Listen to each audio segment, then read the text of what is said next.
আমি বিবাহিত ডাক্তার সাহেব, আমাকে বিরক্ত করা বন্ধ করুন। আমি আপনাকে ভালোবাসি না। কেন বুঝতে চাইছেন না? নীরার কথার উত্তরে সৃজন বলল, তুমি বিধবা নীরা, আর বিধবাদের নতুন করে জীবন শুরু করার অধিকার আছে। কেন করছো এমন? কেন বারবার ফিরিয়ে দিচ্ছ আমাকে? পুরনো কিছুই আমি তোমাকে ভুলতে বলছি না, নতুন করে সবটা শুরু করতে তো কোনো সমস্যা নেই, তাই না? নীরা বিরক্ত হলো, চোখ বন্ধ করে বড় একটা শ্বাস ফেলে আবারও বলল, আমি বিধবা নই, আমার হাজবেন্ড বেঁচে আছে।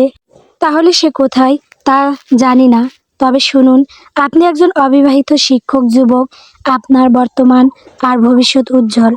আপনি চাইলেই আমার থেকে ভালো মেয়ে পেয়ে যাবেন, তবুও কেন ছাড়ছেন না আমার পিছু? কারণ আমি তোমাকে চাই, তোমার মতো অন্য কাউকে নয়। আমি তোমাকে ভালোবাসি নীরা, সব ভুলে একবার আমার হাত ধরেই দেখো না। সৃজন বাড়িয়ে দিল নিজের হাত। নীরা সেই হাতের দিকে একবার তাকিয়ে পা বাড়ালো নিজের বাড়ির উদ্দেশ্যে। বিগত 6 মাস ধরে এই কথাই শুনে যাচ্ছে নীরা। মেয়েটার বিরক্তির সীমা এবার মাত্রা ছাড়িয়েছে। মেঘ বৃষ্টি মাথায় নিয়ে টানা 1 ঘন্টা ধরে সৃজন দাঁড়িয়ে আছে ওদের বাসার সামনে। মেয়েটা না পেরেই এখানে এসেছে। পাড়া প্রতিবেশী সকল আত্মীয় সৃজনের সাথে নীরাকে জড়িয়ে যাইছে তাই বলে যান। লোকের কটু কথা সহ্য করার মতো ধৈর্য নীরার আছে, কিন্তু ওর অসুস্থ মা বাবা আর ছোট্ট বাচ্চাটার যে নেই। ওকে নিয়ে কেউ আজে বাজে কথা বললে তার এফেক্ট ওদের উপর পড়ে। নীরা রুমে এলেই ওর বড় বোন মহিমা জিজ্ঞেস করলো, চলে গেছি? দাঁড়িয়ে থাকুক ওখানেই। ডাক্তার তো অসুখ বিসুখ হলে নিজেই সারা রাত পারবে। ডাক্তাররা নিজের ডাক্তারি করতে পারে না রে নীরু, ওর ডাক্তারের জন্য তোকে প্রয়োজন। নীরা ব্রুকুসকে তাকালো বোনের দিকে, চোখ মুখ কঠিন করে গম্ভীর কণ্ঠে বলল, একটা সত্যি কথা বলো তো আপু, লোকটা তোমার চেনা জানা কেউ? মহিমা প্রত্যুত্তরে মুচকি হেসে বলল, ছেলেটাকে একটা সুযোগ দিচ্ছিস না কেন? আমি যে পুরনো কত ভুলতে পারিনি। মহিমা দীর্ঘশ্বাস ফেললো, দাঁড়ালো গিয়ে জানালার কাছটায়। নীরা মহিমার থেকে প্রায় 6 বছরের ছোট। মেয়েটা দেখতে যেমন সুন্দর, পড়াশোনাতেও তেমন প্রখর মেধাবী। মহিমার বিয়েটা হয়েছিল ওর ইচ্ছেতেই, বাড়ির কারোর সাথেই মাঝে কোনো সম্পর্ক ছিল না। তবে কিছুদিন হলো নীরার দৌলতে মা বাবার সাথে ওর সম্পর্কটা ঠিক হয়েছে। নীরা একটা হসপিটালে ডাক্তারি করছে, ওর একটা ছোট্ট বাচ্চা আছে, বয়স 6 বছর। নীরার বিয়েটা হয়েছিল পারিবারিকভাবেই। ওর হাজব্যান্ড যথেষ্ট ভালো ছিল, ওদের সংসার ভরে উঠেছিল সুখ শান্তিতে। কিন্তু হঠাৎ করে কালবৈশাখী ঝড়ের মতো সবটা কেমন তছনছ হয়ে গেল। নীরার বাচ্চাটার বয়স তখন 1 বছর। শ্রাবণ অফিসের কাজে বাইরে গিয়েছিল। 1 দিন 2 দিন 3 দিন করে প্রায় 1 সপ্তাহ পেরিয়ে গেলেও শ্রাবণ আর ফেরেনি। নীরার বাড়ির লোকজন পুলিশে জানালো বিষয়টা। ওনারা জানালেন শ্রাবণ অ্যাক্সিডেন্টে মারা গেছে। যদিও শ্রাবণের ডেড বডি নিজ চোখে দেখেননি কেউ, তবে গায়ের শার্ট, ঘড়ি আর বাকি প্রমাণ দেখে বুঝেছিলেন ওটা শ্রাবণ। নীরা তখন পুরোপুরি ভেঙে পড়েছিল। ওর শ্বশুর শাশুড়ি থাকতেন গ্রামে। নীরা কল দিল ওনাদের নাম্বারে, কিন্তু আশ্চর্যজনকভাবে সেদিনের পর থেকে ওনাদেরও আর কোনো খোঁজ মিলল না। তারপর থেকে 5টা বছর ধরে নীরা এখানেই আছে। বাচ্চাকে সামলানোর পাশাপাশি পড়াশোনায় মনোযোগ দিয়েছিল। ওর পড়াশোনাটা অবশেষে কাজে লেগেছে। প্রায় 5 মাস হলো ও একটা প্রাইভেট হসপিটালে ডাক্তার হিসেবে জয়েন করেছে। এর 1 মাস আগেই বাড়িতে কেউ একজন বিয়ের প্রস্তাব নিয়ে এসেছিল। নীরা সাফ সাফ না করে দিয়েছিল তখন, কিন্তু হসপিটালে গিয়েও যে লোকটার সাথে আবার দেখা হবে আর জোকের মতো পিছু নিবে তা জানা ছিল না নীরার। নেহাতই সিনিয়র, তাই নীরা কিছু বলতে নিলেও বলতে পারে না, চাকরি যাবে এ ভয়ে। ঘড়ির কাঁটায় সময় তখন 10টার মতো। দিনটা বর্ষণ মুখর। সেই সকাল থেকেই বৃষ্টি হচ্ছে, ক্ষণে ক্ষণে বাজ পড়ছে আকাশে। এমন একটা সময় হাত ধোয়া ওঠা গরম কফির কাপ নিয়ে ব্যালকনিতে এসেছে সৃজন। আকাশের দিকে তাকাতেই জমাট বাঁধা মেঘ দেখতে পেল সে। আচমকাই মনে এলো তার অতি প্রিয় রমণীর কথা। মেয়েটাকে দেখেছিল সেই 2 দিন আগে। এমনই একটা দিন ছিল। সৃজন সব সময়ের মতো তাকে এক নজর দেখবে বলে গিয়ে দাঁড়িয়েছিল গেটের সামনে। বৃষ্টি সে ভিজিয়ে দিবে কে জানতো, তবে ওর বৃষ্টিতে ভেজা সার্থক ছিল। ডাক্তার ম্যাডামের দর্শন পেয়েছিল যে। সৃজন রুমে আসলো, কফির কাপটা রেখে বিছানায় পড়ে থাকা মোটো ফোনটা হাতে নিল। নির্দিষ্ট কালোর নাম্বার বের করে কল দিল। শেষবার রিং হয়ে কেটে আসার আগেই কাঙ্ক্ষিত মানুষটি কল রিসিভ করলো। আনন্দে বলে উঠল, সৃজন কেমন আছেন ডাক্তার ম্যাডাম? কেন কল দিয়েছেন?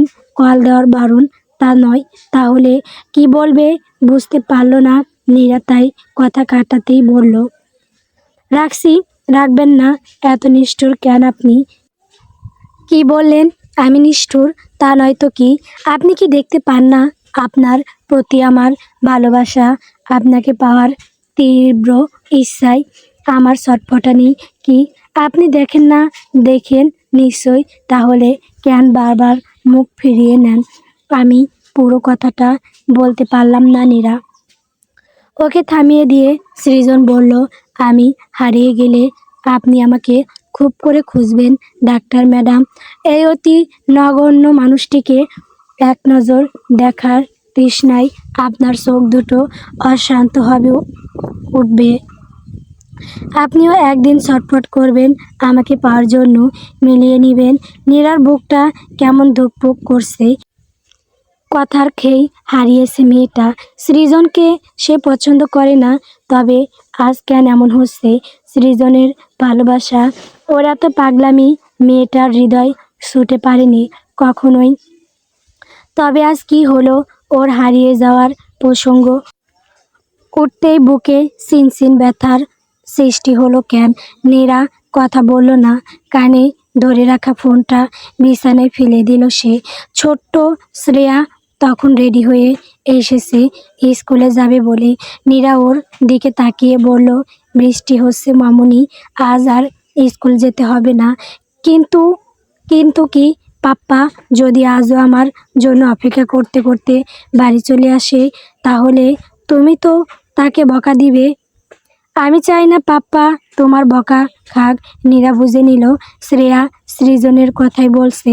কিছুদিন আগেই এমন ঘটনা ঘটেছে। শ্রেয়ার জন্য স্কুলে গিয়ে অপেক্ষা করছিল সৃজন। নীরা ইচ্ছা করেই শ্রেয়াকে বাড়ি নিয়ে এলো, কিন্তু ওকে স্কুলে না পেয়ে চিন্তায় বাড়িতেই চলে এসেছিল সৃজন। নীরা তখন সৃজনকে বকাঝকা দিয়ে দ্বিতীয়বার এখানে আসতে মানা করে। শ্রেয়া হয়তো কোনোভাবে দেখে নিয়েছিল বিষয়টা। চোখ বন্ধ করে শ্বাস ফেলল নীলা। চোখ মুখ কঠিন করেই বলল, পাপ্পা তোমাকে না বলেছি যার তার সাথে কথা বলবে না? তুমি ওই লোকটাকে নিজের পাপ্পা বানিয়ে ফেলেছো। এসবের মানে কি শ্রেয়া? যাকে তাকে নয় তো, ওটা আমার পাপ্পাই। রেগে গেল নীরা, চোখ রাঙিয়ে তাকিয়ে রইল মেয়ের দিকে। শ্রেয়া ভয় পাচ্ছে না দেখে ধমক দিয়ে বলল, শ্রেয়া দ্বিতীয়বার এমন কথা বললে মার খাওয়াবে তুমি। ছোট্ট শ্রেয়ার অভিমান হলো। সে দৌড়ে চলে গেল অন্য রুমে। ঠিক তখনই নীরার ফোনে নোটিফিকেশন এলো। ফোনটা হাতে নিয়েই দেখলো সৃজনের মেসেজ, আমার উপরে রাগটা মেয়ের ওপর ঝাড়বেন না ম্যাডাম। ও ছোট্ট বাচ্চা তো, আপনার রাগের কারণ না বুঝে মিশে মিশে অভিমান করবে। বিরক্তি ফুটে উঠল নীরার চেহারায়। বলতে ইচ্ছে করলো ওর বাচ্চাকে নিয়ে অন্য কাউকে মাথা ঘামাতে হবে না, কিন্তু কি যেন ভেবে মনের কথা মনেই রেখে দিল সে। শ্রেয়ার স্কুলে অনুষ্ঠান ছিল আজ। প্রত্যেক স্টুডেন্টের বাবা মা একসাথে এসেছেন। এদিকে শ্রেয়া মন ভার করে একপাশে দাঁড়িয়ে আছে। কাল থেকে মায়ের ওপর অভিমান জন্মেছে তার। সে শ্রেয়ার মন বোঝে না, বারবার বলার পরও পাপ্পাকে এনে দেয় না। আচ্ছা, সৃজন আঙ্কেলকে পাপ্পা ডাকলে মা এত রেগে যান কেন? অথচ সৃজন ওকে কত ভালোবাসে, ঘুরতে নিয়ে যায়, টেডি, চকলেট কত কি এনে দেয়। কখনো চেয়ার আবদারে বৃষ্টিতে ভেজে, কখনো আবার খেলা করে। শ্রেয়া জানে অন্যদের পাপা এতটা ভালো নয় যতটা ভালো সৃজন আঙ্কেল, তাই তো শ্রেয়া তাকে পাপা বলে ডাকে। শ্রেয়ার পাপা মানেই আলাদা, কিন্তু মা কেন বোঝে না এইসব? কেন সে সৃজনকে পাপা ডাকলেই ওভাবেই বকাঝকা করে? কথাগুলো ভাবতে ভাবতেই হারছিল শ্রেয়া। অবসাবধানতায় ওরই বয়সী একটা বাচ্চার সাথে ধাক্কা লাগে ওর। ছেলেটা পড়ে যায় মাটিতে, হাতে প্রচণ্ড ব্যথা পায় সে। কান্না করলেই বাচ্চাটার মা বাবা এসে দাঁড়ায় ওখানে।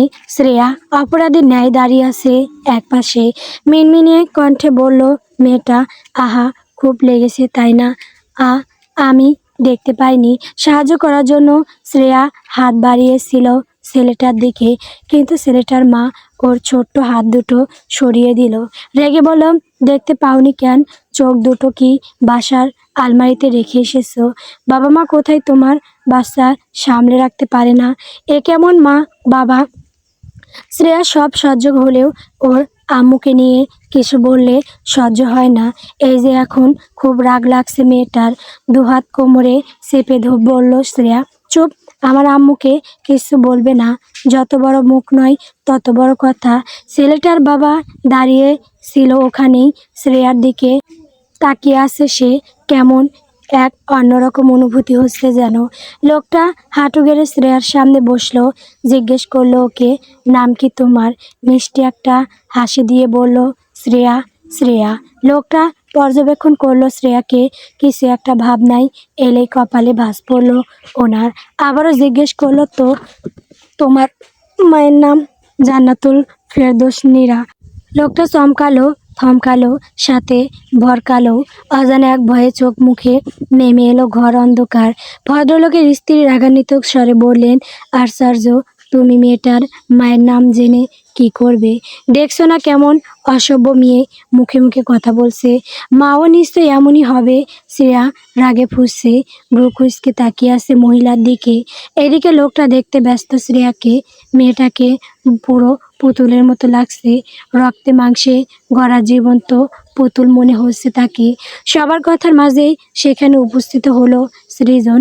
শ্রেয়া ওকে দেখে দৌড়ে গিয়ে জড়িয়ে ধরল সৃজন। হাসলো, মেয়েটাকে কোলে নিয়ে ওর কপালে চুমু খেলো, আদুরে গলায় বলল, আমার প্রিন্সেস কেমন আছে? খুব ভালো। প্রিন্সেসের পাপ্পা কেমন আছে? পাপ্পাও খুব ভালো আছে। শ্রেয়া জড়িয়ে ধরল সৃজনের গলা। সৃজনের চোখ পড়ল ওর থেকে কিছু দূরে দাঁড়িয়ে থাকা ব্যক্তিটির দিকে। ছোট্ট বাচ্চাটা দৌড়ে এসে চাচ্ছু চাচ্ছু বলে জড়িয়ে ধরল সৃজনকে। শ্রেয়াকে কোল থেকে নামিয়ে বাচ্চাটাকে আদর করলো সৃজন। বাচ্চাটা চলে গেল তার মায়ের সাথে। সৃজন চোখ তুলে তাকাতেই দেখলো চোখ মুখে বিস্ময় নিয়ে সামনে দাঁড়িয়ে থাকা লোকটা তাকিয়ে আছে ওর দিকে। সৃজন অবশ্যই তাকে চেনে। লোকটার কাছে গিয়ে বলল, সৃজন, তোমার কি লজ্জা হচ্ছে না? কেন এসেছো এখানে? নিজের আসল চেহারাটা সবাইকে দেখাতে চাইছো? ভ্রু কুঁচকালো লোকটা, ধমকের স্বরে বলল, সৃজন, ভাই হই আমি তোর। কিভাবে কথা বলছিস আমার সাথে? তোমার সাথে এর থেকে ভালোভাবে কথা বলবো। সিরিয়াসলি, তুমি কি আদৌ ভালো ব্যবহারের যোগ্য? সৃজনের কথায় বিরক্ত হলো শ্রাবণ। ইচ্ছে করলো ওর গালে কষে একটা থাপ্পড় বসাতে, কিন্তু তা সে করলো না। কোনো রকমে নিজেকে সংযত করলো। সৃজনকে বলল, শ্রেয়া, তোকে পাপা ডাকলো কেন? তুই নীরাকে বিয়ে করেছিস কবে হলো? এসব করতেই পারি। তুমি কি ভাবলে তোমার চলে যাওয়ার নীরার জীবন থেমে থাকবে? ওহ, তুমি যাকে অবহেলা অযত্নে ছুঁড়ে ফেলে দিলে, তাকে অতি যত্নে আমি বুকে টেনে নিয়েছি আর ভালোবাসা দিয়ে আগলে রাখবো। শ্রাবণ কথা খুঁজে পেল না সৃজন। আর শ্রেয়া যেহেতু এখানে আছে, নীরাও নিশ্চয়ই আসবে। ওদের দেখা হবে আর তারপর একটা বিশ্রী অবস্থার তৈরি হবে। ওসব না হোক, সবটা যেভাবে চলছে সেভাবেই চলুক। নীরা হয়তো এতদিনে শ্রাবণকে ভুলে গেছে, যেভাবে সে নিজের ভুলে গেছে। এই ভেবে স্ত্রী সন্তানকে স্কুলে রেখেই বেরিয়ে গেল শ্রাবণ। বলা চলে পালালো। শ্রাবণ যাওয়ার কিছুক্ষণ পরেই নীরার আগমন ঘটল। নীরা ওর বাচ্চাটাকে নিয়ে চলে যাচ্ছিল। সৃজন তখন ওদের হাঁটার সাথে তাল মিলিয়ে হাঁটতে শুরু করলো। নীরার দিকে একবার তাকিয়ে দেখে নীল কেমন লাগছে ওকে। সুন্দর একটা কালো রঙের শাড়ি পরেছে নীরা। শাড়ির আঁচলের দিকটাতে সোনালি সুতোর কাজ, লম্বা চুলগুলো দিয়ে বিনুনি করা। মেয়েটাকে বেশ লাগছে। ফর্সা গায়ের কালো রঙের শাড়িটা মানিয়েছে ভালো। নীরা ওর গায়ের অ্যাপ্রনটা খুলে হাতে নিয়েছে, দেখে বোঝাই যাচ্ছে ডিউটিতে ছিল। সৃজন ওকে উদ্দেশ্য করে বলল, ডাক্তার ম্যাডাম কেমন আছেন? হাঁটতে হাঁটতেই জবাব দিল নীরা, ভালো, শুধু ভালো। আমাকে দেখে মনটা আনন্দে ভরে ওঠেনি? উঠেছে। আপনার কিঞ্চিত মন খারাপটাও দূর হয়েছে। আমি আপনার চোখে আমার প্রতি খানিকটা ভালো লাগা দেখতে পাচ্ছি উপসে পড়া আনন্দের ভিড়। আচ্ছা, আমি কি ভুল? নীরা বিরক্ত হলো ভীষণ, তবে মুখে কিছুই বলল না। হাঁটার গতি বাড়ালো সে। ছোট্ট শ্রেয়া বিরক্ত হলো মায়ের কাজে। চোখ মুখ কুঁচকে বলল সে, আহা আম্মু, আত্মে হাতো। শ্রেয়ার সমস্যা হচ্ছে মেয়ের অগোছালো কথা। না চাইতেও হেসে ফেলল নীরা। হাঁটা থামালো সে। সৃজন তখন ওদের পাশে এসে দাঁড়ালো। শ্রেয়া তার মায়ের থেকে সাড়া পেতেই সৃজনের কাজটাই গেল। সৃজন এ দেখে মুচকি হাসলো, শ্রেয়াকে কোলে তুলে নিল সাথে সাথেই। নীরার ঠিক পাশটায় দাঁড়িয়ে বলল, ডাক্তার ম্যাডাম একটু হাসুন, তাহলেই না হ্যাপি ফ্যামিলি লাগবে। নীরা তাকালো লোকটার দিকে। গায়ে সাদা শার্ট, পরনে কালো প্যান্ট আর চোখে সরু ফ্রেমের একটা চশমা, গালে খোঁচা খোঁচা দাড়ি সৃজনের সৌন্দর্য বাড়িয়ে তুলেছে আরও। মাঝে মধ্যে খুবই অবাক লাগে নীরার এই অতি সুন্দর যুবকটি তার জন্য এতটা পাগল। সব ছেড়ে ছুড়ে সে সারাক্ষণ পরে থাকে নীরার পিছু। সৃজন আবারও কিছু বলতে চাইলো, কিন্তু নীরা ওকে থামিয়ে দিয়ে বলল, চুপ করবেন? করব, তার আগে একটা কথা বলুন তো। কি কথা? আমাকে ভালোবাসবেন কবে? মরে গেলে? আমি আমি নীরা তার কথা শেষ করতে পারল না। প্রতিবারের মতোই সৃজন তাকে থামিয়ে দিয়ে বলল, আমি জানি কথাটা আমাকেই বলেছেন, আর এও জানি আমি পৃথিবীর মায়া ত্যাগ করে চলে গেলে আপনি আমাকে ভালোবাসবেন, ভালোবাসতে বাধ্য হবেন। আপনার মুখ আছে, দয়া মায়াহীন নিষ্ঠুর একটা মনও আছে, বলতেই পারেন। তবে শুনুন, মরে গেলে ভালোবেসে কী হবে? মরার পরে তো সিল শকুনেরাও ও ভালোবাসে। আপনি বরং আমাকে বেঁচে থাকতেই ভালোবাসুন। আমি উপভোগ করতে চাই আপনার ভালোবাসা। প্রতি উত্তরে নীরা বলল, কেন করছেন এমন পাগলামো? পাগল তাই। তাহলে ডাক্তার দেখান। ডাক্তার আর ওষুধ দুটোই তো আমার সামনে। আপনি একটুখানি ভালোবাসলেই আমার সকল রোগের নিরাময় হবে। ভালোবাসবেন কি? শ্রেয়া তখন সৃজনের গলা আগলে ধরে রেখেছে। মাথাটা ওর কাঁধে। ছোট্ট শ্রেয়া বুঝতে পারছে না তার মা পাপ্পার বলা কথা, তাই নীরবতা পালন করছে। নীরা বিরক্ত হয়ে ডাকলো মেয়েকে, শ্রেয়া তুমি কি আসবে? শ্রেয়া বিড়াল ছানাদের মতো ঘাপটি মেরে বসে রইল সৃজনের কোলে। বান ধরল ঘুমের। নীরা বুঝলো ওর মেয়ে যেতে চাইছে না। এদিকে হসপিটাল যেতে হবে, কিন্তু শ্রেয়াকে ফেলে যায় কি করে? সৃজন মনে মনে হাসলো। শ্রেয়ার জন্য আরও কিছু সময় কাটানো যাবে নীরার সাথে। এই ভেবে রাত হলেও ছাদে হাঁটাহাঁটি করার অভ্যাস নীরার। সেই অভ্যাসেই আজও এসেছে ছাদে। আকাশে পানে তাকিয়ে আছে সে। ভাবছে কয়েক বছর আগে শ্রাবণের সাথে কাটানো সুন্দর মুহূর্তগুলোর কথা। শ্রাবণ আদৌ বেঁচে আছে কিনা নীরা জানে না, তবে ওর মন বলে শ্রাবণ ফিরে আসবে। সেই অপেক্ষাতেই দিন গুনছে মেয়েটা। আশা সত্যি কি শ্রাবণ আসবে? ওর অঘোষিত অপেক্ষার অবসান ঘটবে কবে? ওর বাচ্চাটা কবে নিজের বাবাকে ফিরে পাবে? নাকি শ্রাবণ আসবেই না? কথাগুলো ভেবে দীর্ঘশ্বাস ছাড়ল নীরা। নিচের দিকে তাকাতেই নজরে এলো কালো শার্ট প্যান্টে আবিত সুদর্শন এক মানবকে, ব্রোজোরা কুচকানো, অথচ ঠোঁটে লেগে আছে অদৃশ্য এক হাসি। ইস, কি সুন্দর এই হাসি! কত সুন্দর মানবের মুখের ভাবভঙ্গি! কিন্তু এর সৌন্দর্য কখনোই নীরার মন গলাতে পারেনি। নীরা একবার লোকটার দিকে তাকিয়ে, পরে আবার হাতে থাকা ঘড়িটার দিকে তাকিয়ে সময় দেখে নিল। ঠিক রাত 12টা। এই অসময়ে সৃজন এসে দাঁড়িয়ে আছে ওর বাসার গেটের সামনে। লোকজন দেখলে কি বলবে? উফ, এই লোকটার যন্ত্রণায় নীরা বেচারি শান্তিতে থাকতে পারছে না। নীরা চোখ গরম করে তাকালো সৃজনের দিকে। সৃজন তার উত্তরে মুচকি হাসলো কেবল, শান্ত স্বরে বলল, অসুস্থ হয়ে আপনার দরে এসেছি, আমাকে ফিরিয়ে দেবেন? নীরা চিন্তিত কণ্ঠে শোধালো, কিসের অসুখ? সৃজন স্পষ্ট শুনেছে নীরার কথা, তবুও সে এমন ভান করলো যেন কিছুই শোনেনি।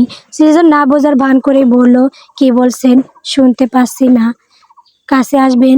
অন্য সময় বিরক্ত হলেও এই মুহূর্তে নীরা বিরক্ত হলো না। সত্যি সৃজনের অসুখ করেছে এই ভেবেই ওর চিন্তা হলো।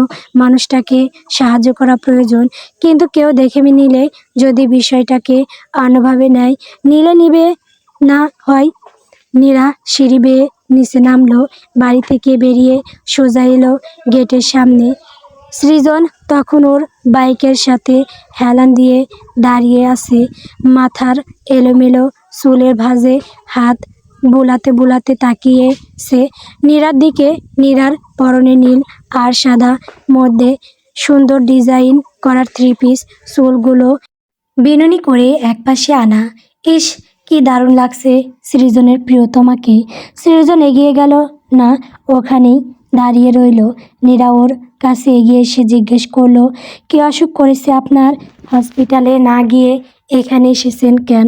ডাক্তার যে এখানে। কষ্ট করে হসপিটাল যাব কেন? এখানেও তো কষ্ট করে এসেছেন।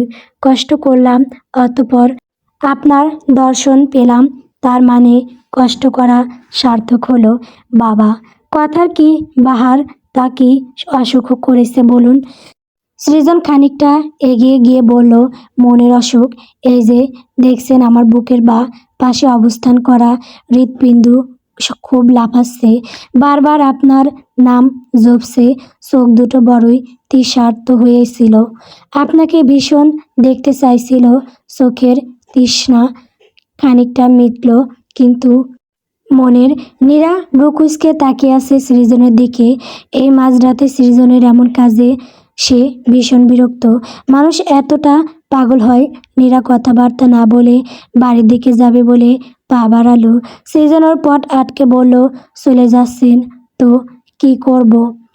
ডাক্তারি, আপনি আদৌ অসুস্থ? ভীষণ কেন করছেন এইসব? এই যে রাত বিরেতে এসে আপনি আমাকে বিরক্ত করছেন, ভালো দেখাচ্ছে এটা?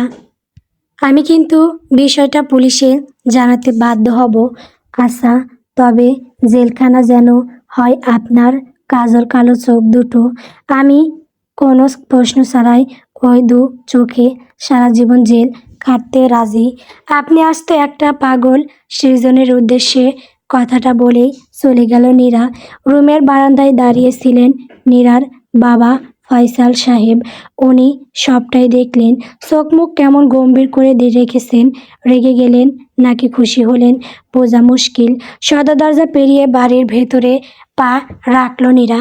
আস্তে করে দরজাটা আটকে দিয়ে যেই না সিঁড়ির কাছটাই গেল, অমনি বলে উঠলেন ফয়সাল সাহেব, আর কতদিন ওভাবে চলবে? নীরা থমকালো, পিছু ফিরে তাকিয়ে বলল, কিসের কথা বলছো আব্বু? ফয়সাল সাহেব মুচকি হাসেন, মেয়েকে কাছে ডেকে বলেন, কফি বানাবে? অনেক দিন হলো তোমার বানানো কফি খাই না, এখনই নিয়ে আসছি। ফয়সাল সাহেব গিয়ে বসলেন সোফায়। কিছু সময় পর নীরাও উপস্থিত হলো 2 কাপ কফি নিয়ে। ফয়সাল সাহেব কফির কাপটা হাতে তুলে নিলেন। এক চুমুক দিয়েই চোখ বন্ধ করে শ্বাস ফেললেন। নীরাকে বললেন, ছেলেটা দেখতে সুন্দর, শুনলাম তোমার হসপিটালেই ডাক্তারি করে সিনিয়র তো। হুম, বুঝলাম। তুমি দ্বিতীয়বার পুরো কথাটা বলতে পারলেন না ফয়সাল সাহেব। নীরা ওনাকে থামিয়ে দিয়ে বলল, আমি দ্বিতীয়বার ভাবতে চাই না আব্বু, নতুন করে কিছুই শুরু করতে চাই না। কিন্তু কেন? তোমার বাচ্চাটার কথা ভেবেই না হয় দ্বিতীয়বার সবটা নতুন করে শুরু করলে। ছেলেটাকে দেখে আমার খারাপ মনে হয়নি।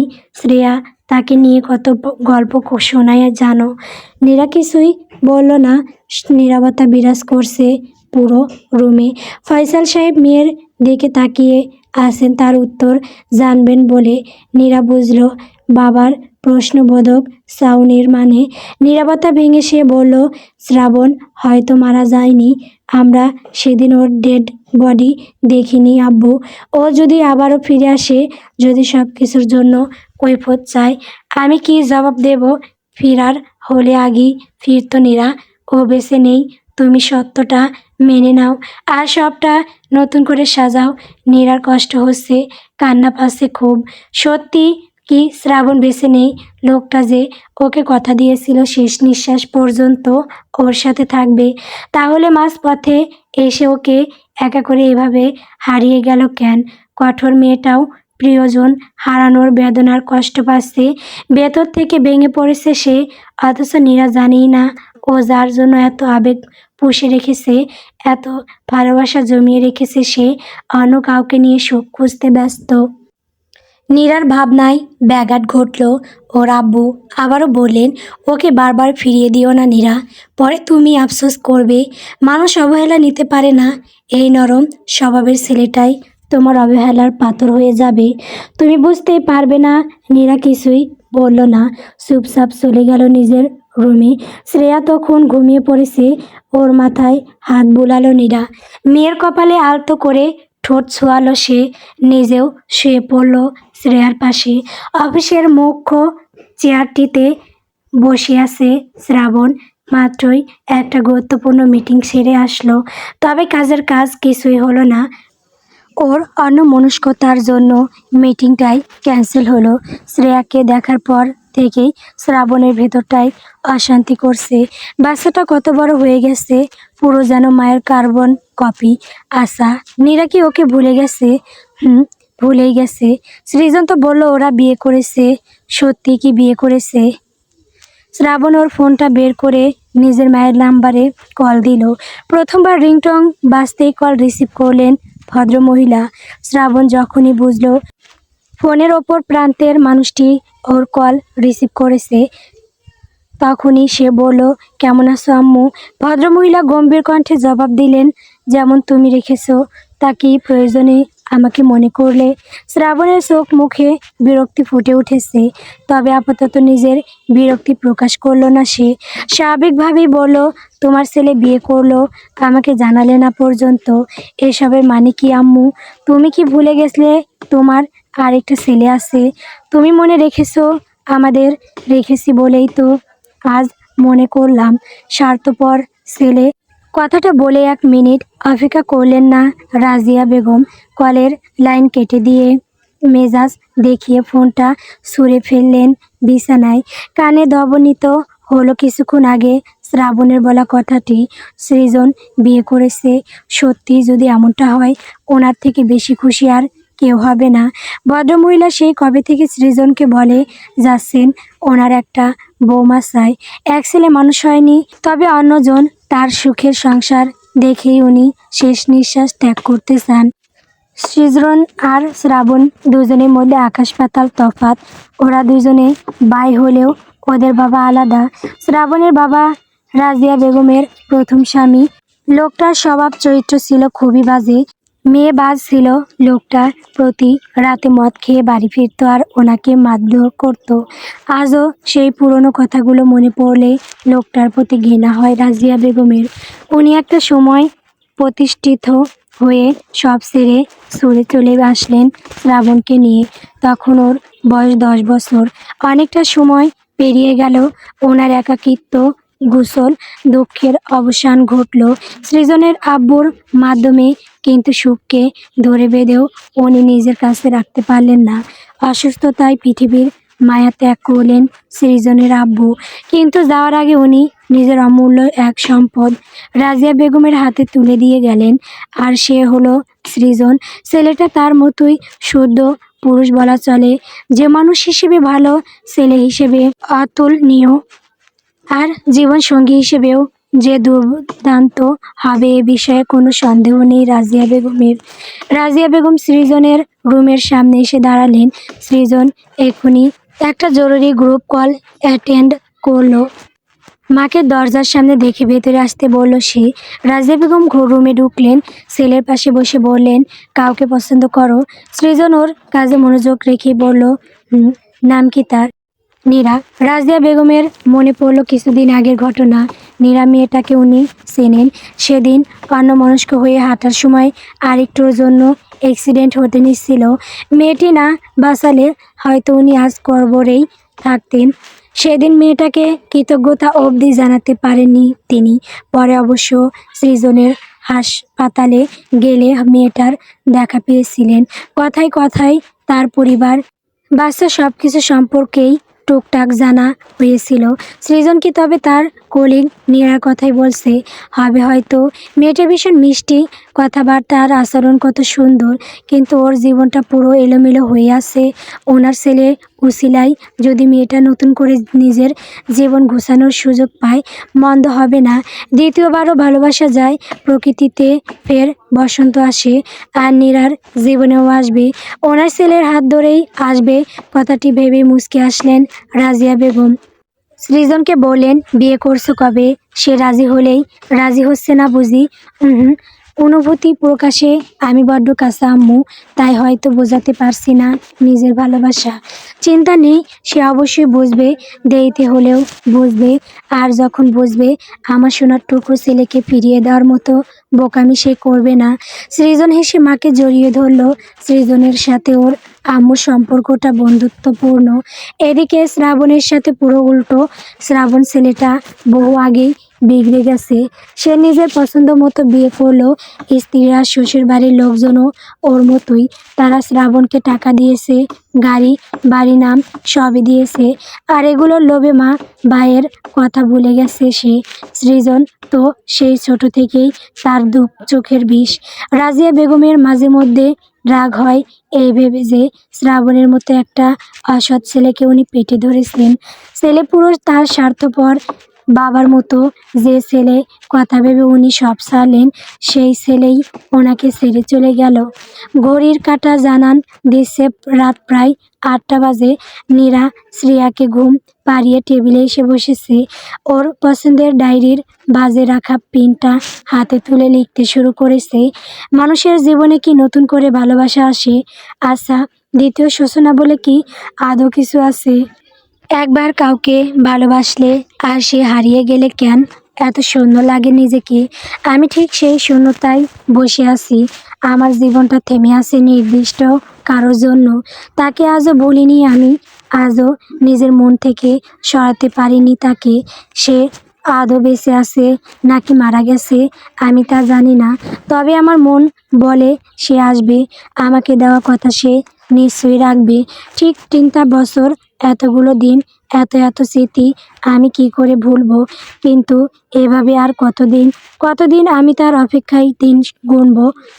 সে নেই আজ এতগুলো বছর হলো, তবুও কেন আমার মন বলে সে ফিরে আসবে। সত্যি কি সে আসবে? নীরার হাত থেমে গেল। মনে হলো জানালার কাছে কেউ আছে। সত্যি কি কেউ আছে? সামনে তো ড্রেসিং টেবিল, পিছনে কেউ থাকলে নিশ্চয়ই আয়নায় তাকে দেখা যাবে। এই ভেবেই চোখ তুলে সামনের দিকে তাকালো সে। হাতের পেনটা সাথে সাথেই পড়ে গেল মেঝেতে। পিছন ফিরে তাকানোর আগেই লোকটা চলে গেল ওখান থেকে। নীরার বুক ধুকপুক করছে। মনে হচ্ছে এখনই সে শ্রাবণকে দেখলো। নীরা কি ঠিক দেখলো নাকি ভুল? নীরার কানে এলো বাবার চিৎকার, চেঁচামেচির শব্দ। সে রুমের বাইরে পা রাখতেই শুনলো বাবার বাড়ির দারোয়ানের কথাবার্তা। তোমাকে রেখে গেট পেরিয়ে বাড়িতে চোর ঢোকে কি করে। দারোয়ান মাথা নিচু করে রইল। লোকটার চোখ লেগে যাওয়ার ঘটনা কি ঘটেছে কিছুই জানেন না। সত্যি কি বাড়িতে চোর ঢুকেছিল? তাহলে ওনার চাকরি যাবে নিশ্চিত। এই ভেবে বেঁচে থাকার শেষ সম্বল চাকরিটা বাঁচাতে ফয়সাল সাহেবের পায়ে পড়ে গেলেন ভদ্রলোক। নীরার কেমন মায়া হলো লোকটার জন্য। কাছে এসে বলল ওনার চাকরি নিয়ে চিন্তা না করতে, কেউই ওনাকে কিছু বলবে না। ভদ্রলোক শান্ত হলেন। নীরা চোখের ইশারা দিতেই উনি চলে গেলেন। তখন বাবার সাথে বেশ কিছু সময় কথাবার্তা বলে ওনাকে রুমে পাঠিয়ে দিল নীরা। নিজের মনে সন্দেহ দূর করতে সে পা রাখলো বাড়ির বাইরে। ওদের বাড়ি গেট পেরোলেই সামনে একটা কম্পিউটারের দোকান। আশেপাশে আরও দোকান আছে, তবে ওই কম্পিউটারের দোকানের ছেলেটার সাথে নীরা বেশ ভাব। ছেলেটা ওকে আপু বলেই ডাকে। নীরা তার কাছেই যাবে। আর যাওয়ার কারণ, ওর দোকানের সামনে সিসি ক্যামেরা লাগানো। কেউ নীরাদের বাড়িতে প্রবেশ করলে বা বেরোলে স্পষ্ট ধরা পড়বে ওই ক্যামেরায়। নীরার মনে হচ্ছে ও শ্রাবণকে দেখেছে। যদি সত্যি লোকটা শ্রাবণ হয় তাহলে পালিয়ে গেল কেনই বা চোরের মতো বাড়িতে ঢুকলো। নীরা দোকানটার কাছে গেল। কাছের গেটটাই ধাক্কা দিয়ে ভেতরে ঢুকবে, তখনই কেউ পাশ থেকে বলে উঠল, ডাক্তার ম্যাডাম। নীরা ঘুরে তাকিয়ে বলল, আজও কি আপনার মনের অসুখ হলো? বলা যায় তাই। এক সেকেন্ড, আপনি কি করে বুঝলেন? দেখলেন তো, ভালোবাসি না বলেও নিজের অজান্তেই আপনি আমাকে ভালোবেসে ফেলেছেন। কে বলল ভালোবেসেছি? আমি কিভাবে?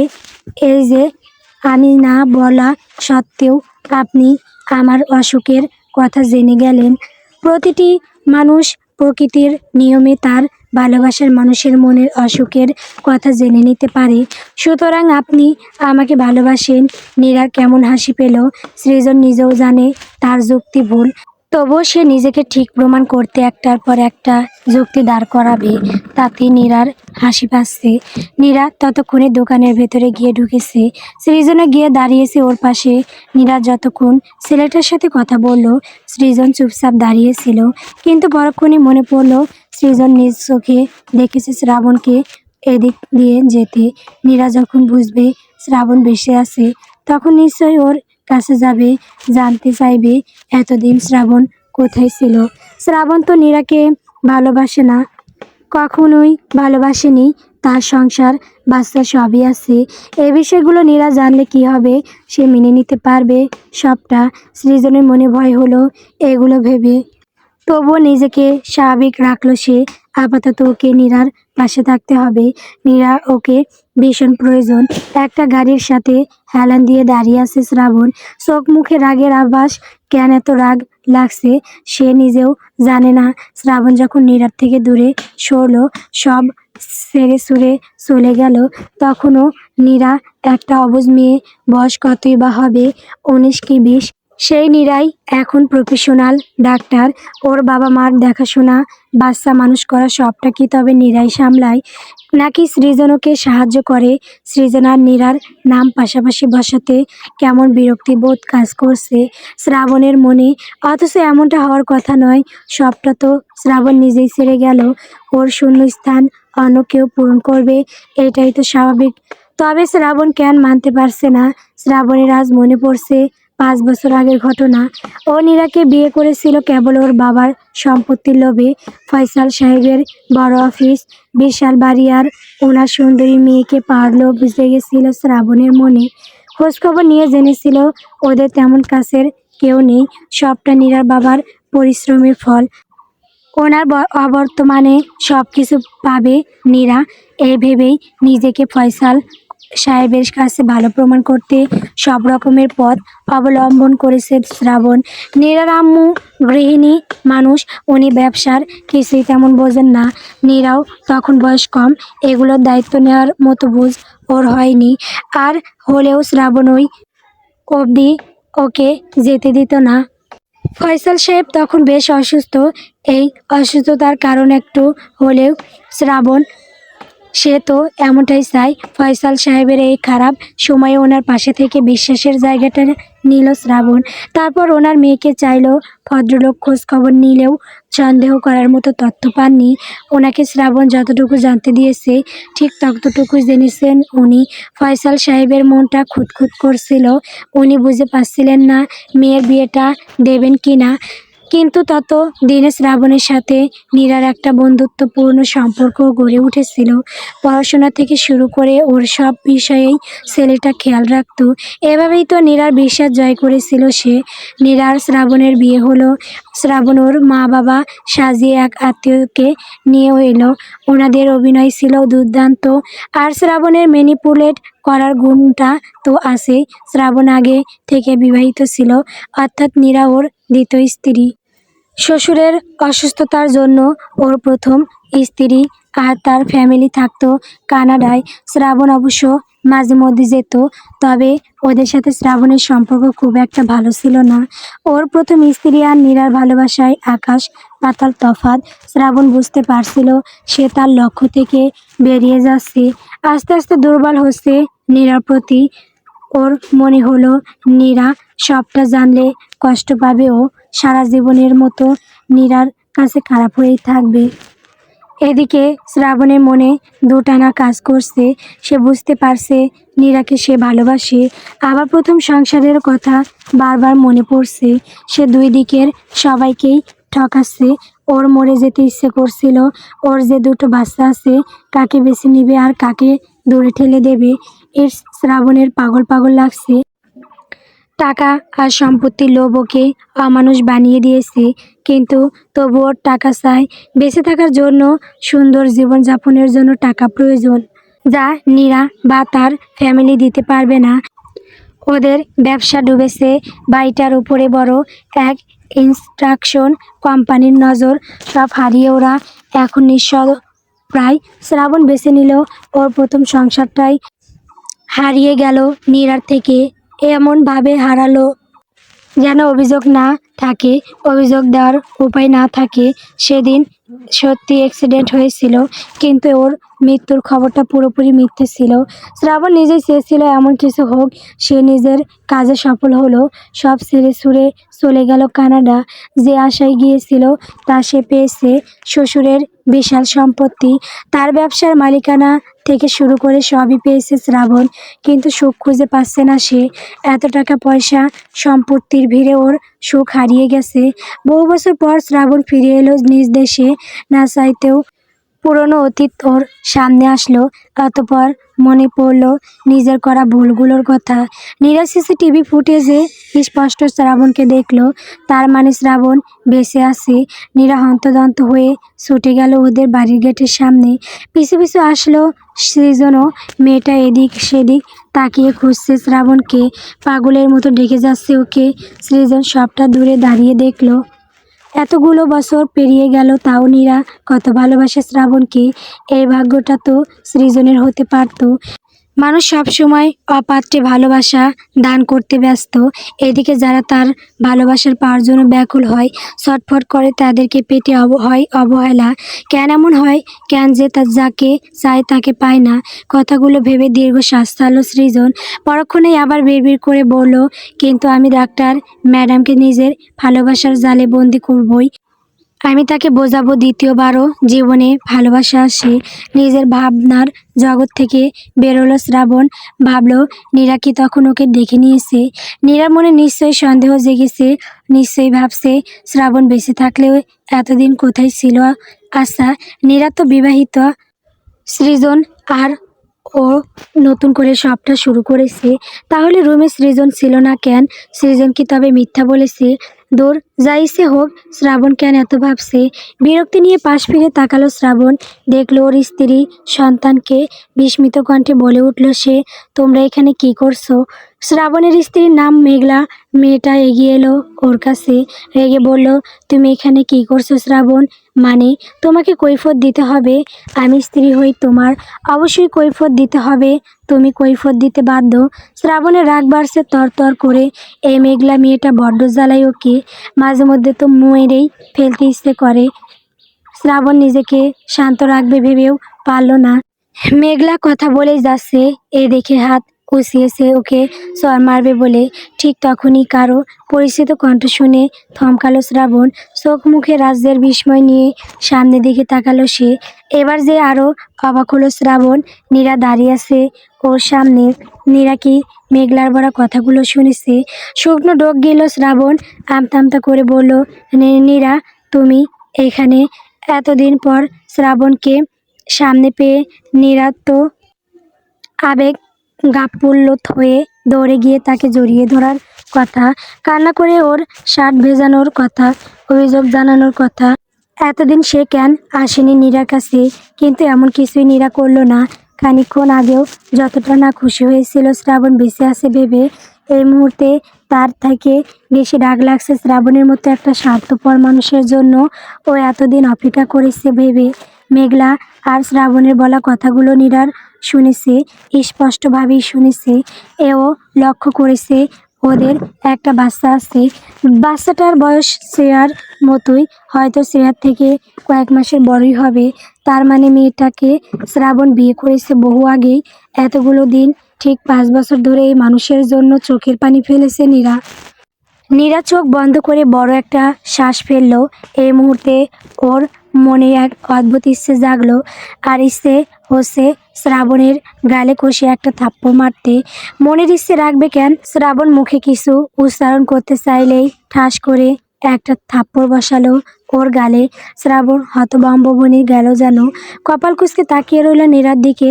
মেঘলার মন ভালো নেই, তারও মন ভেঙেছে। শ্রাবণ এত রাতে এখানে এমনি এমনি আসেনি সে। মেঘলার সন্দেহ হচ্ছিল শ্রাবণের কাজে দেশে ফেরার পর থেকে কেমন একটা আচরণ ওর। মেঘলা শ্রাবণের পিছনে লোক লাগিয়েছিল, আর সে থেকেই জেনেছে নীরার ব্যাপারে। আজ ভীষণ ঘেন্না হচ্ছে শ্রাবণের প্রতি। লোকটা একসাথে দুইটা মেয়ের জীবন নিয়ে সিনেমিনি খেলেছে। ঠিক এই জন্যই নীরার কাজে রাগ হচ্ছে না মেঘলার। ওরও একই কাজ করতে ইচ্ছে করছে। নীরা শ্রাবণকে বলল, জানো তো, আমার নিজের প্রতি আজ ঘেন্না হচ্ছে। তোমার মতো একটা অমানুষের জন্য কিনা আমি এতগুলো দিন অপেক্ষা করলাম। ঠিক 5টা বছর আমি তোমার অপেক্ষায় দিন গুনেছি।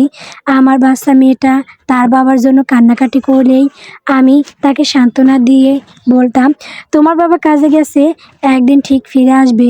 আমার বিশ্বাস ছিল তুমি ফিরে আসবে, আমার দুঃখের অবসান ঘটবে। কিন্তু আমি কতটা বোকা দেখো, একবারও ভাবিনি তুমি আমার সাথে চিট করবে। তোমার বউ বাচ্চা সবই আছে, তুমি দিব্যি সংসার করছো, সুখে শান্তিতে দিন কাটাচ্ছ। আর আমি কিনা নির্ভরদের মতো কেবল অপেক্ষা করে গেলাম। তুমি আমাকে চাও না বলিলেই পারতে। মরে যাওয়ার মিথ্যা নাটক সাজালে কেন? কেন করলে এমন? নীরা, আমার কথা শোনো, আমাকে বলতে দাও। কি বলবে তুমি? এটাই যে তুমি আমাকে ঠকিয়েছো। দিনের পর দিন নিজেকে আমার কাছে মৃত সাজানোর অভিনয় করে গেছো। আমার মেয়ের কান্নার কারণ হয়েছে নাকি অন্য কিছু? শুনে রাখো শ্রাবণ, আমিও ভালো থাকবো, নিজের জীবন নতুন করে সাজাবো। আমি তোমাকে দেখিয়ে দিব আমিও ভালো থাকতে পারি। কিন্তু তুমি একদিন সব হারাবে, কারো ভালোবাসা পাবে না তুমি। তোমার এমন অবস্থা হবে যে আল্লাহর কাছে নিজের মৃত্যুর কামনা করবে। কথাগুলো বলে 1 মিনিটও দাঁড়ালো না নীরা, চলে গেল সে। সৃজন কিছু দূরেই দাঁড়িয়েছিল। নীরা যাওয়ার সাথে সাথে সেও চলে গেল। মেঘলা এখনও তাকিয়ে আছে নীরার মেয়েটার যাওয়ার পানে। শ্রাবণেরও একই অবস্থা। আজ প্রথমবার বোধহয় ওর অনুশোচনা হচ্ছে নিজের কাজে। ইস, ছোট্ট শ্রেয়া, ওর মুখে কত মায়া লেগে আছে। ও শ্রাবণের অংশ, আর শ্রাবণ কিনা দিনের পর দিন অন্যায় করে গেছে মেয়েটার সাথে। মেঘলা শ্রাবণের সামনে এসে দাঁড়িয়ে বলল, তুমি কি ভাবলে তোমার সম্পর্কে আমি কিছুই জানি না? আমি সব জানি শ্রাবণ, জেনে নিতে হয়েছে। তুমি একসাথে দুটো মেয়ের জীবন নষ্ট করেছো, একটা বাচ্চাকে বাবার আদর থেকে বঞ্চিত করেছো, আর অন্যজনের সাথে অন্যায় করে গেছো। শোনো শ্রাবণ, এত কিছুর পরে আমি আর তোমার সাথে সংসার করব না। তুমি সব কিছু টাকার লোভে করেছো তো থাকো, ওসব নিয়েই। আমাকে আর আমার ছেলেকে তুমি কখনোই পাবে না। নীরার বলা কথাটা আমি রিপিট করছি, তুমি সব পেলেও ভালোবাসা পাবে না শ্রাবণ। আমি অভিশাপ দিলাম তোমার জঘন্য মৃত্যু হোক। মেঘলা চলে যাচ্ছিল, কথাটা বলেই রাস্তা পেরোনোর সময় ওর বাচ্চা ছেলেটার অ্যাক্সিডেন্ট হলো। মেঘলা ভেবেছিল সব রেখে শ্রাবণ দৌড়ে আসবে ছেলেকে বাঁচাতে, কিন্তু ও ভুল। শ্রাবণের মতো একটা জঘন্য লোকের কাছ থেকে ওর এমনটা আশা করাই ভুল হয়েছে। সেখানে লোক জড়ো হলো, মেঘলার সাহায্য চাইলে মানুষজন ওকে সাহায্য করলেন। বাচ্চাটাকে নিয়ে হাসপাতালে যাওয়া হলো। তখন শ্রাবণ যখন সবটা বুঝলো তখন অনেকটা দেরি হয়ে গেছে। ও গাড়ি নিয়ে মেঘলার গাড়িটার পিছু পিছু হাসপাতাল পর্যন্ত গেল। সেখানে গিয়ে জানলো মাথার প্রচণ্ড আঘাতে এখানে আনার আগে মৃত্যু হয়েছে ছেলেটার। শ্রাবণ স্পষ্ট বুঝতে পারছে নীরার বলা প্রত্যেকটা কথা বাস্তবে পরিণত হচ্ছে। বাচ্চাটার মৃত্যুর জন্য শ্রাবণী দায়ী। ওর তো মরে যাওয়া উচিত। ছেলের মৃত্যু শোকে মেঘলা পুরো পাগলের মতো হয়ে গেছে। শ্রাবণকে ওর মুখ অবধি দেখতে দেয়নি। সব কিছুর জন্য ওকে দায়ী করে যাচ্ছে মেঘলা। সময়ের ধারাবাহিকতায় কেটে গেছে প্রায় 2টো মাস। পরিবর্তন হয়েছে অনেক কিছু। নীরা স্ট্রং একটা মেয়ে। শ্রাবণের বিষয়টা ওকে ভাঙতে পারেনি। ভুল তো মানুষ মাত্রই হয়। ও ভুল করেছে শ্রাবণকে বিশ্বাস করে। ওর বাচ্চার ভবিষ্যতের কথা ভেবে সবটা না হয় ভুলেই গেল। শ্রাবণকে মুছে ফেলবে ওর জীবন থেকে। স্মৃতি হিসেবে শ্রাবণের কিছু জিনিস রয়ে গিয়েছিল নীরার কাছে। ওইসব ফেলে দিবে তখনই চোখ পড়ল একটা কাগজে। ওটা ছিল ডিভোর্স পেপার। তারিখ দেখে মনে হলো এটা প্রায় 5 বছর আগের। এতগুলো দিনে একবারও এই কাগজটা নীরার চোখে পড়েনি। কি অদ্ভুত! নীরা অবাকের চূড়ান্তে সীমায় পৌঁছালো ওই ডিভোর্স পেপারের নিজের সিগনেচার দেখে। পরে আবার ভাবলো এটা হয়তো শ্রাবণেরই কাজ। সে কতটা জঘন্য হতে পারে মানুষ। যাওয়ার আগে সবটা সে গুছিয়ে গেছে। নিজে সিগনেচার করে কোনোভাবে নীরার থেকেও সিগনেচার নিয়েছে। অথচ সে বুঝতেই পারেনি নীরা শ্রাবণের সব জিনিসপত্র আগুনে পুড়িয়ে ফেললো। ওকে পুরোপুরি মুছে ফেললো নিজের জীবন থেকে। শ্রেয়াকেও বোঝালো ওর মা আর বাবা দুটোই নীরা।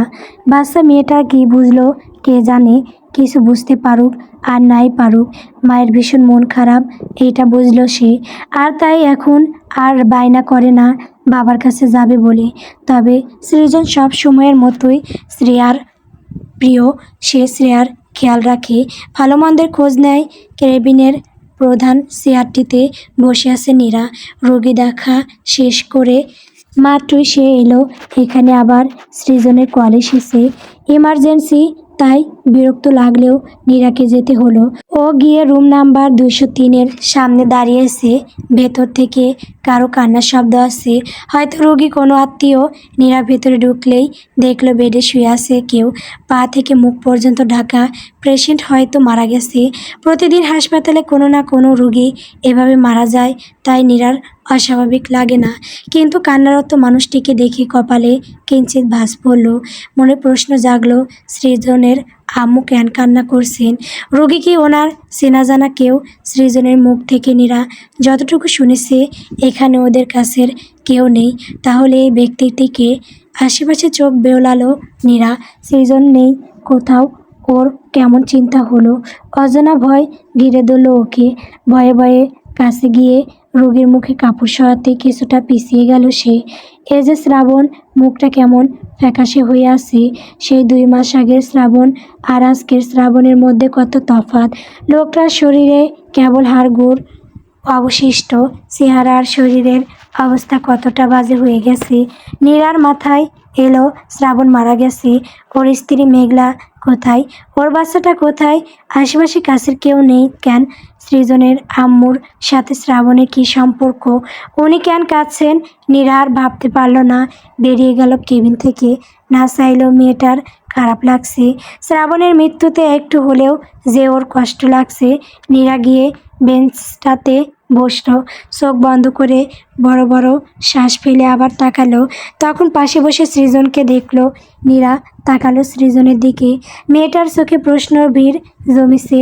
সৃজন সেই প্রশ্নবোধক চাউনি মানে বুঝে বলল, আপনি ঠিকই ভাবছেন, ওই লোকটা আমার আম্মুর ছেলে। বিস্মিত নেত্রে সৃজনের মুখ পানে তাকিয়ে প্রশ্ন করল নীরা, তার মানে শ্রাবণ আপনার ভাই? বলা যায় তাই। নীরার ভ্রু কুঁচকে এলো। আপনি সে জিজ্ঞেস করলো সৃজনকে। শ্রেয়ার বাবাকে জানতে চাইলে আমি আপনাকে শ্রাবণের ছবি দেখিয়েছিলাম, তখন কেন বলেননি শ্রাবণের আরেকটা সংসার আছে, বাচ্চা আছে? কেন বলেনি ও আপনার ভাই? আপনি তবে এতদিন আমাকে ভালোবাসার মিথ্যা নাটক করে গেছেন। আচ্ছা, পুরুষ জাতির কি এমনই হয়? আপনার ভাইয়ের জঘন্য কাজে আমার পুরুষ জাতির ওপর ঘৃণা জন্মেছিল। আমি ভেবেছিলাম পৃথিবীর সকল পুরুষই বোধহয় এক। পরক্ষণেই আবার ভাবনার এলো সকল পুরুষ এক নয়, তার প্রমাণ আমার আব্বু, তার প্রমাণ আপনি। কিন্তু আপনি ভুল, আপনি বুঝিয়ে দিলেন আমি ভুল। নীরা চলে যাচ্ছিল কথাগুলো বলেই সৃজনের কণ্ঠস্বর কানে গেলে থেমে গেল সে। আপনারা মেয়েরা একটু বেশি বোঝেন। আমার পুরো কথা শেষ করার আগে এতগুলো কথা শুনিয়ে চলে যাচ্ছেন। শুনুন ম্যাডাম, আপনি আমাকে এই বিষয়গুলো জানিয়েছেন প্রায় 2 মাস আগে। শ্রেয়ার বাবার সাথে আপনার দেখা হওয়ার কিছুদিন আগে আমি কিছুটা সময় নিয়ে সবটা বলতে চেয়েছিলাম। আচ্ছা বলুন তো, ওনার সম্পর্কে কিছু বললে আপনি আদৌ বিশ্বাস করতেন? করতেন না। আমি আপনার চোখ মুখে ওনার প্রতি ভালোবাসা দেখেছি, বিশ্বাস দেখেছি। তার মধ্যে আমার কথাগুলো আপনার তো বিশ্বাস হতোই না, বরং আমাকেই ভুল বুঝতেন। মনে হতো আপনাকে আমি পছন্দ করি বিদায় বানিয়ে বানিয়ে এসব বলছি। তাই আমি চেয়েছিলাম সবটা আপনি নিজ চোখে দেখুন, সবটা আপনার সামনে আসুক। আর আসলেও প্রকৃতির নিয়মে আপনাদের দেখা হলো, আপনি সবটা জানতে পারলেন। আর সেজন্যই এখনও আপনি এতটা স্ট্রং আছেন। আবার ভাবুন তো, আমি বা অন্য কারো মুখ থেকে এই কথাগুলো শুনলে আপনি কি মানসিকভাবে ভেঙে পড়তেন? না। নীরা ঘুরে তাকালো। সত্যিই তো, সেদিন শ্রাবণ আর মেঘলাকে একসাথে না দেখলে, ওদের কথাবার্তা নিজের কানে না শুনলে নীরা হয়তো বিশ্বাসই করতো না শ্রাবণ এমন কিছু করতে পারে। কিন্তু ওর বলা কথাগুলো যে এভাবে ফলে যাবে তা নীরা ভাবেনি। আচ্ছা, শ্রাবণের স্ত্রী কোথায়? ওসব জানার পর নিশ্চয়ই ছেড়ে চলে গেছে। শ্রাবণের শেষ পরিণতি এমন নিষ্ঠুর ভেবেই খারাপ লাগলো নীরার। শ্রাবণ ওর সাথে অন্যায় করেছে, করুক। মৃত্যু মানুষের প্রতি রাগ রেখে কী করবে? একইভাবে খারাপ লাগছে সৃজনেরও। যদিও শ্রাবণ কোনো কালেই সৃজনকে নিজের ভাই বলে মানেননি, তবু আজ ভীষণ কষ্ট হচ্ছে। মানুষ তো প্রকৃতির নিয়মে কেটে গেছে আরও 2 মাস। অন্যের না থাকায় কারো জীবন থেমে থাকে না, ঠিক তেমনই নীরার জীবনেও থেমে থাকেনি। সে যথেষ্ট স্ট্রং। নীরা না থাকলে ওর অসুস্থ মা বাবা আর শ্রেয়াকে দেখবে কে? এভাবেই তো নিজেকে সামলে নিয়েছে নীরা। হাসপাতালের ডিউটি, বাড়ির সব কাজ আর মা বাবার খেয়াল রাখা সবটা নীরাই করে। তবে শ্রেয়ার খেয়াল তার থেকে বেশি সৃজন রাখে। এতদিন অতিবাহিত হলো, এত কিছু পরিবর্তন হলো, কিন্তু সৃজনের পাগলামো কমেনি। নীরাকে ভালোবাসি বলার অভ্যাস যায়নি। কে বলবে এই সৃজন 30 বছরের দাগড়া যুবক। আকাশ এখনও গভীর কুয়াশার চাদরে ঢাকা।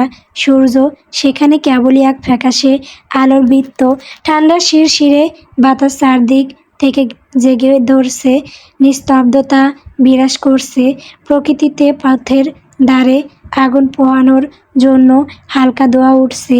দূর থেকে ভেসে আসছে খেজুরের রসের মিষ্টি সুবাস। এই গভীর শীতের নীরবতা জানান দিচ্ছে যে দিনের উষ্ণতা পেতে এখনও বেশ কিছুটা সময় বাকি। এমন একটা সময়ের রাস্তা দিয়ে হেঁটে যাচ্ছে নীরা। পাশেই সৃজন।